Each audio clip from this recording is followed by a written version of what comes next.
we had a baby.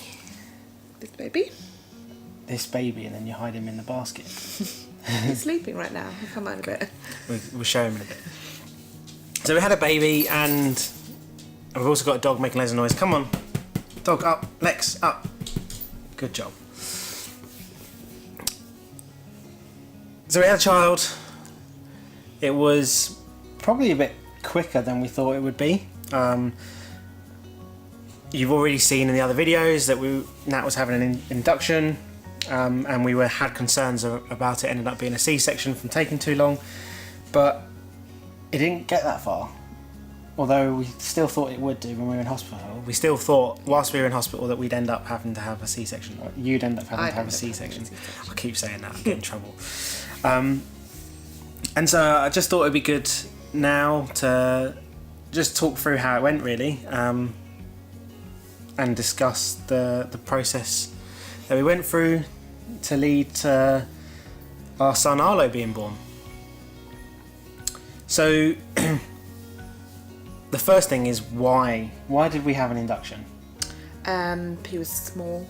They think he was a little bit too small and his weight just wasn't going to pick up, so I thought it was safer to get him out now than wait until Christmas, which is when he was going to come out.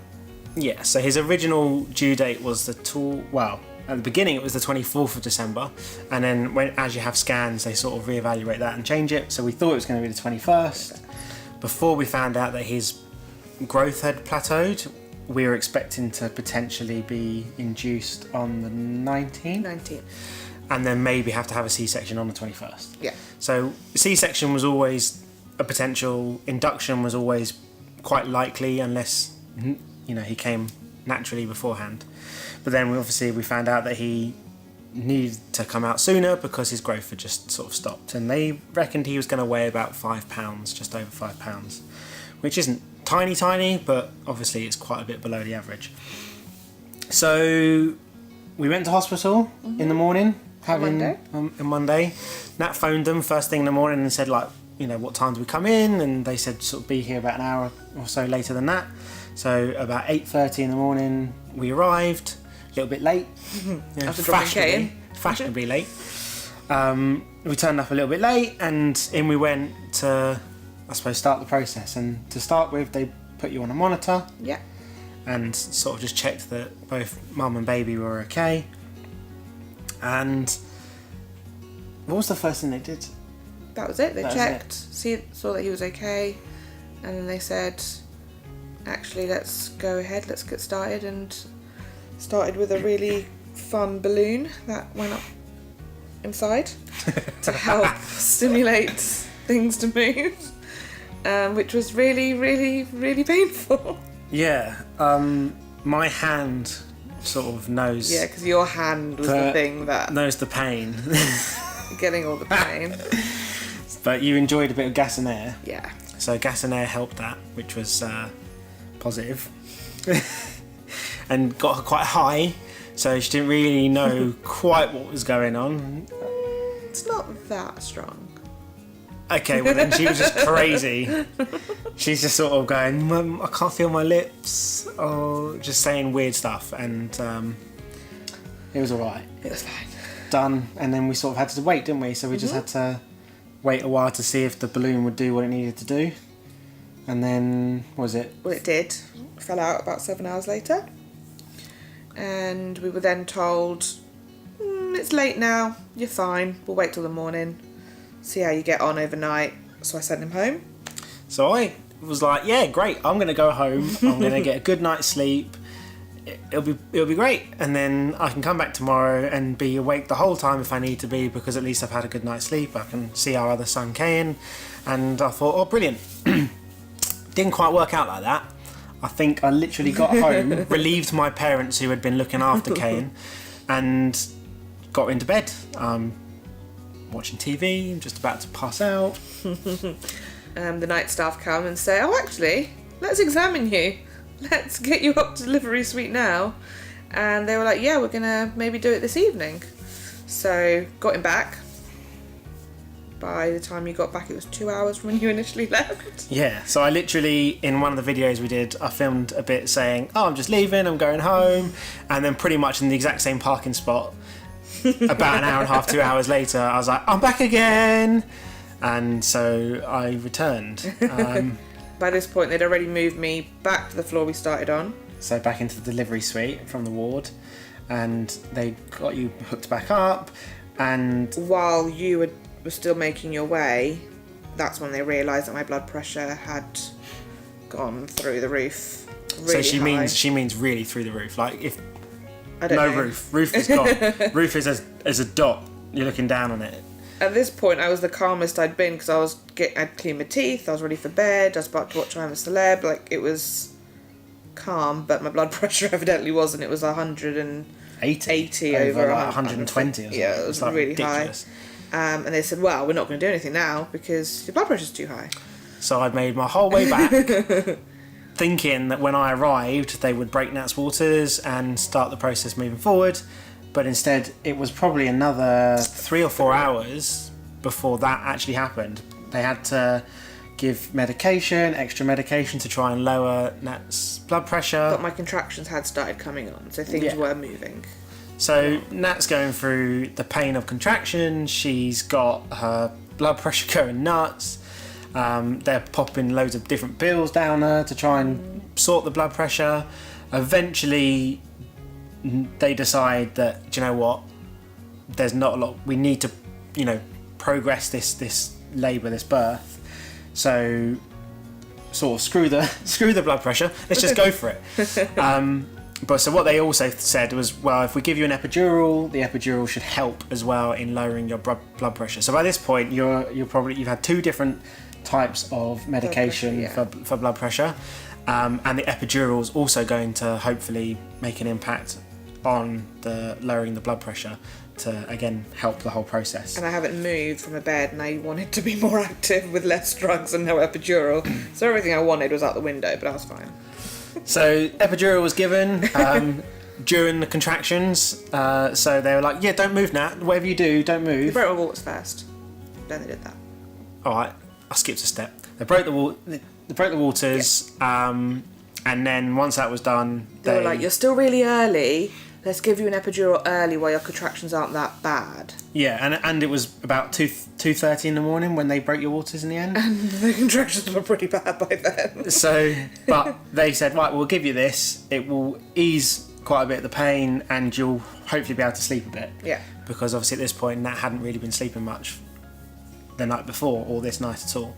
So they gave the epidural, and during giving it, I had to basically just grab onto your shoulders and hold you in place, because every time Nat was getting a contraction, she was struggling not to move, and obviously they're sticking a needle in your back, you don't want to be jumping around too much. So I held Nat in place and they fitted the epidural, or the stuff that allows you to have the epidural. I don't really know what happens. But they basically, there's like this little really, really, really thin tube they've put in between 2 of the discs in the back, Something like that. and then they can feed stuff through this little tube that just sort of dangles around. But what that meant is that they could also have it for going forward, to be able to keep topping up the epidural as it started wearing off, which is good.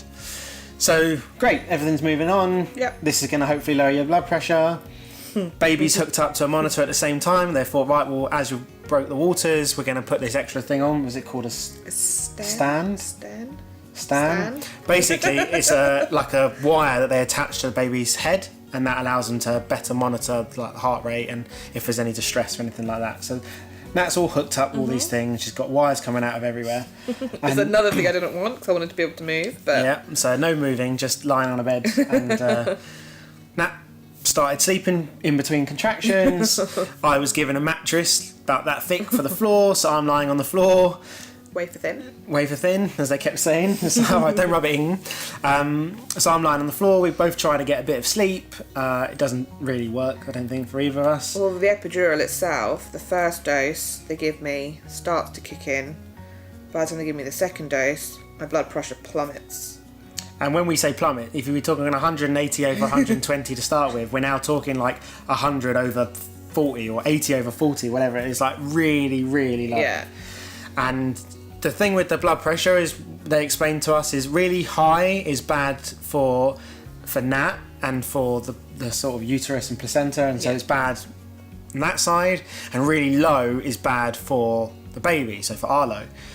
And so the problem we were having is every time they gave you the epidural or top up of epidural, Nat's blood pressure just plummeted, baby's heart rate dropped, and it was a bit of this sort of vicious cycle of yo-yoing up and down between high blood pressure and low blood pressure, and well, in fact there was no at the right point. No, during but then that I stage. needed the epidural for the pain and to try and lower it.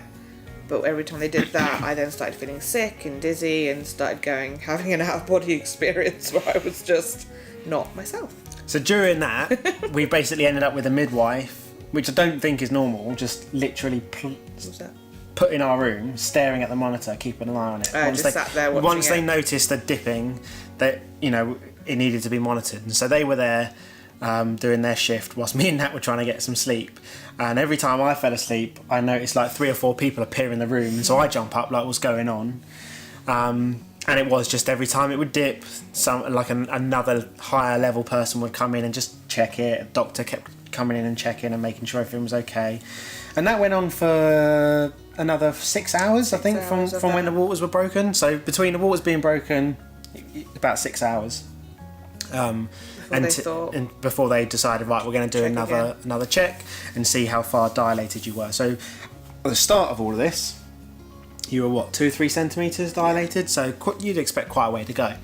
And we weren't filming any of this because we were in and out of sleep. Yeah, we didn't think anything was happening. Our expectation was I thought like midday the next day. Potentially the whole day waiting for Arlo to be born rather than what actually happened. And so what happened at about just before 8, literally just before 8, it was handover time, so there were multiple people in the room already. So they were doing handover between the midwives that were looking after us, the doctors, whatever, and they decided, right, we're going to do the exam. They came in, checked that over, and I'm not joking, it literally went from us thinking, right, you'll probably be like 6 centimetres. The doctor even said, oh yeah, I'd be happy if it's between 6 and 7 centimetres dilated. I was like, I bet I'm still 3. And so that's what we're thinking. The doctor's check in and doesn't say a thing, and then suddenly just shouts at Nat, push! Like, what? No idea. Nat's like, push what? She's like moving her body down the bed rather than actually trying to push through a area. Yeah, I forgot that. Yeah, just to start with, she thought, oh yeah, I'll just move. Oh, I'm pushing down the bed like that, moving away. It's like, I don't think that's what they're getting at, Nat. I forgot I did that. So Nat pushed and didn't do it the way they wanted. They wanted you to hold your breath and then push. Nat went. That's what they wanted me to do. So Nat was proper struggling with understanding what to do. As you can imagine, she's drugged up, she's half asleep, she's been not had proper sleep for a couple of days. It's not great, but eventually you obviously pushed him down far enough. They used a little sort of suction cap. They put that on the top of his head and then they helped ease him out. Now, whilst that's all happening, the room filled up with, 15 to 20 people. It was insane. And the problem is, obviously, the reason they're wanting to push this along now is because of the blood pressure going up and down, which is causing the baby's heart rate to go up and down. And so, obviously, that's a concern for him. And it also got to a point where even when Nat's blood pressure wasn't ridiculously low, his heart rate wasn't as high. It wasn't all the way down as it was sometimes, but I was watching the monitor quite a lot, and his heart rate was usually throughout the whole process from when we first got in between 140 and 150 beats per minute.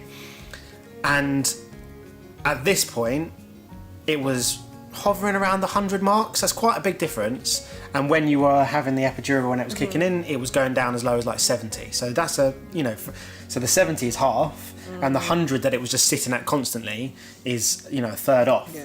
And so that's low. And they were worried the baby was getting distressed. They said it wasn't. They kept saying they're not overly concerned. There's nothing majorly happening to him, but he's just not really that happy. So we're just going to help. So we're going to help get him out now. Yeah.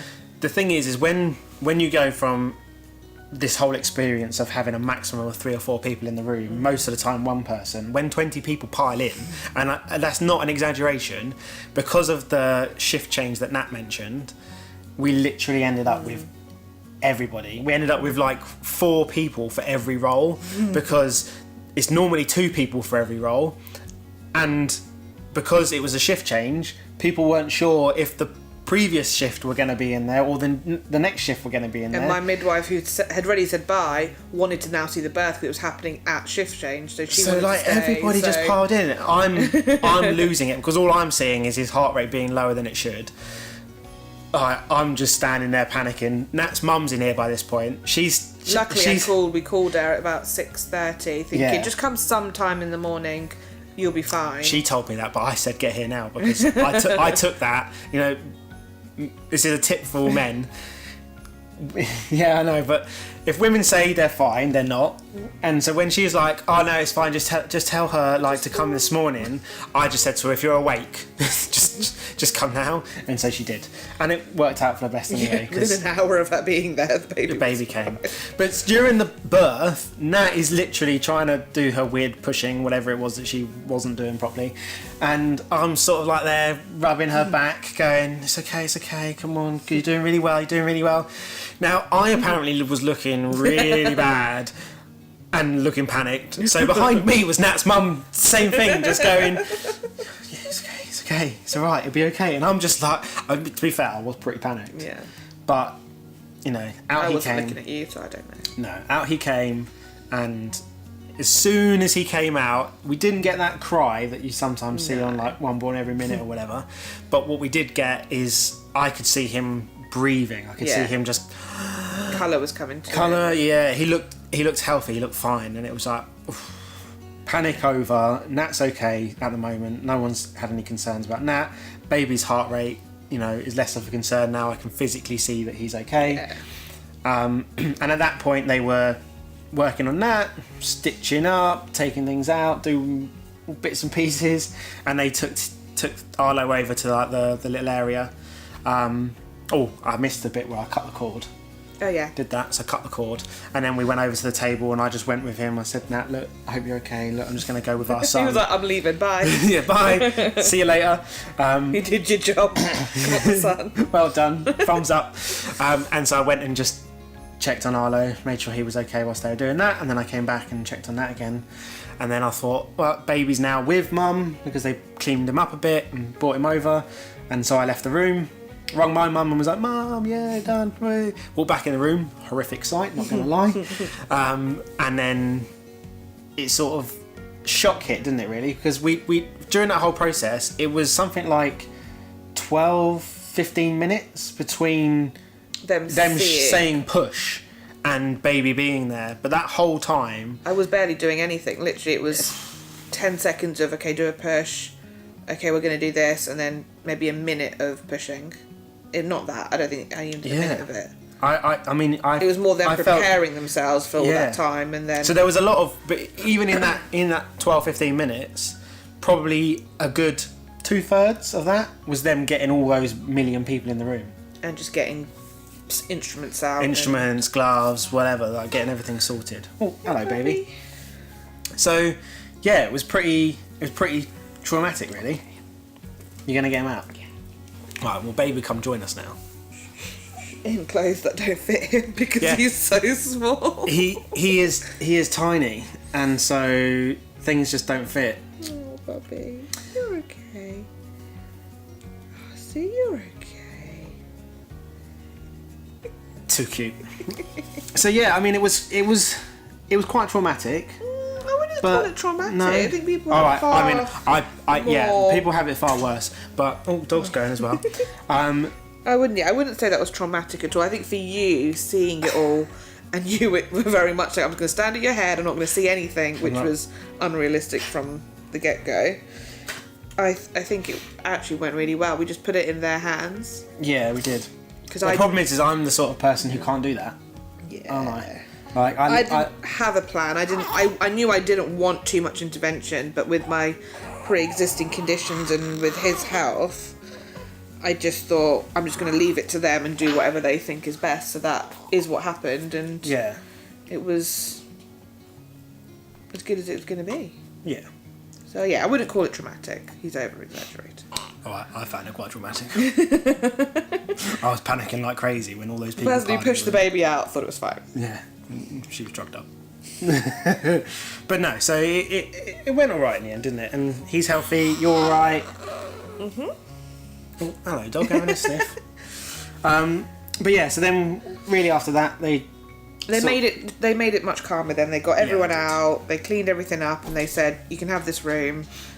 We'll let you have this as a space for you to get to know your son." And Yeah. So we were in They there were really probably for good. another hour, maybe, and then they moved us up, and we opted for a private room, just so we'd have a bit of privacy and a bit of space to ourselves. And so we went up to the room, and people started coming to see him and check in. And then you stayed that night. Everything was pretty smooth. went home the next day. And went home the next day and brought you back. So we had to cut it there because he was really just needing some food. But basically, it was all right, wasn't it? It was all right. We got our son. Everyone's healthy. Everyone's happy. We're home. He's really tiny. He's just tiny. Yeah. Oh, with the bit we didn't touch upon is that he weighed £5.9, which still isn't tiny, but he's pretty small. Smallest baby I know I know people are smaller. of. Yeah. Yeah. But he's healthy and he's good, even if he does feel like a doll. But yeah, anyway, it was quite a long video in the end. I don't think we thought it would be quite as long as that. So if you are one of those people that's made it to the end, thanks for watching. And we probably won't do another video this long, ever. That'd be good. But it was more for us, I think. We wanted to be able to watch this back in the future and remember things that otherwise we're going to forget. Yeah, my memory of things aren't great anyway. So thanks very much for watching, and we'll both catch you in the next one. Thank you.